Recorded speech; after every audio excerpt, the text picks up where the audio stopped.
Parul university के placements का कोई रिप्लेसमेंट नहीं, इसलिए टॉप कंपनीज की फर्स्ट चॉइस। आप तो समझ ही गए होंगे। Join Parul university, Vadodara, Gujarat. कुणाल कामरा के बयान के बाद विवाद थमता नहीं दिख रहा।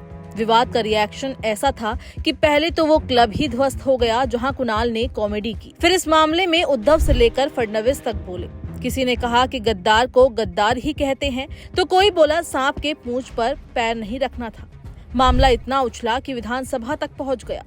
आनन फानन में एफआईआर भी दर्ज हो गई। टेंशन का तो पता नहीं, लेकिन विवाद की गर्मी इतनी थी कि आधी रात को कुणाल को बयान जारी तक करना पड़ गया। लेकिन इस पूरे फसाद के बीच एक शख्स ऐसा था जो चुप था, और वो खुद थे एकनाथ शिंदे। लेकिन अब शिंदे बोले हैं, और ऐसे मौके पर बोले हैं जहां कॉमेडी कांड के बाद कुणाल का नया बयान वायरल है। शिंदे क्या बोले हैं वो जानेंगे, लेकिन उससे पहले कुणाल की सफाई सुनिए, फिर देखते हैं इस सफाई पर शिंदे ने क्या वार्निंग दी है। बता दें कि मशहूर कॉमेडियन कुणाल कामरा के लेटेस्ट स्टैंड अप गिग ने महाराष्ट्र के उप मुख्यमंत्री एकनाथ शिंदे के समर्थकों को नाराज कर दिया। इस गुस्से का असर रविवार को मुंबई में देखने को मिला, जब उनके शो की शूटिंग हुई जगह पर तोड़फोड़ की गई। कुणाल कामरा ने तोड़फोड़ को लेकर सोशल मीडिया प्लेटफॉर्म इंस्टाग्राम पर अपनी प्रतिक्रिया जाहिर की। कुणाल कामरा ने पोस्ट करते हुए लिखा, उस भीड़ के लिए जिसने ये तय किया कि हैबिटेट पर हमला किया।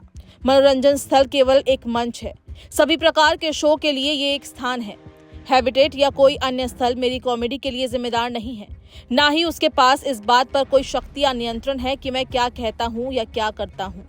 ना ही कोई राजनीतिक दल ये तय कर सकता है कि मैं क्या बोल रहा हूँ। एक कॉमेडियन के शब्दों के लिए किसी स्थल पर हमला करना उतना ही मूर्खतापूर्ण है जितना कि आप टमाटर ले जा रहे ट्रक को सिर्फ इसलिए पलट दें क्योंकि आपको परोसा गया बटर चिकन पसंद नहीं आया। स्टैंड अप कॉमेडियन ने मुंबई के खार स्थित यूनिकॉन्टिनेंटल होटल के हैबिटेट स्टूडियो में पूर्व मुख्यमंत्री और वर्तमान उप मुख्यमंत्री एकनाथ शिंदे को गद्दार कहते हुए उन पर हिंदी फिल्म दिल तो पागल है के गाने की पैरोडी बनाकर गाई थी। इस कविता के वायरल होने के बाद शिवसेना शिंदे गुट के कार्यकर्ताओं ने स्टूडियो में जमकर तोड़फोड़ की। महाराष्ट्र के उप मुख्यमंत्री और शिवसेना प्रमुख एकनाथ शिंदे ने stand up comedian Kunal Kamra की टिप्पणी पर अपनी प्रतिक्रिया दी है। उन्होंने कहा, हम व्यंग को समझते हैं, लेकिन इसकी भी एक सीमा होनी चाहिए। हालांकि उन्होंने ये भी साफ किया कि मुंबई के स्टूडियो में हुई तोड़फोड़ का वो समर्थन नहीं करते, मगर साथ ही उन्होंने ये कहते हुए इस घटना को एक तरह से जायज ठहराया कि हर क्रिया की एक प्रतिक्रिया होती है। शिंदे के इस बयान से साफ है कि वो एक तरफ अभिव्यक्ति की स्वतंत्रता और व्यंग को स्वीकार करने की बात कर रहे हैं, लेकिन दूसरी ओर अपने समर्थकों की प्रतिक्रिया को स्वाभाविक करार दे रहे हैं। अब देखना होगा इस विवाद पर आगे क्या रुख अपनाया जाता है।